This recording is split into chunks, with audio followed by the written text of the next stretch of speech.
आरोपीचं blood sample बदलणाऱ्या ससूनमधल्या डॉक्टरच्या चौकशीसाठी वैद्यकीय शिक्षण विभागाने 3 सदस्यीय समिती नियुक्त केली आहे। जे रुग्णालयाच्या डीन पल्लवी सापळेंच्या अध्यक्षतेखाली ही समिती चौकशी करणार आहे। डॉक्टर गजानन चव्हाण आणि डॉक्टर सुधीर चौधरी या चौकशीमध्ये असणार आहेत। समितीमधले अधिकारी पुण्यामध्ये येऊन या प्रकरणाची चौकशी करणार आहेत। ही समिती नेमकी काय चौकशी करणार आहे, एक नजर टाकूया।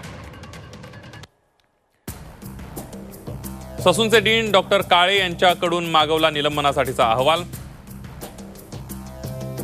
अहवाल आल्यानंतर डॉक्टर तावरे आणि डॉक्टर होळणर यांचं निलंबन होणार आहे। ससूनचे डॉक्टर अजय तावरे हे क्लास 1 अधिकारी आहेत। डॉक्टर तावरेंना निलंबित करण्याचे अधिकार मुख्यमंत्र्यांना आहेत। डॉक्टर होळणर हे क्लास 2 चे अधिकारी आहेत, त्यांचं निलंबन शासन स्तरावर होऊ शकते। शिपाई घटकांबळेंचं निलंबन करण्याचे अधिकार ससूनच्या डीनना आहेत।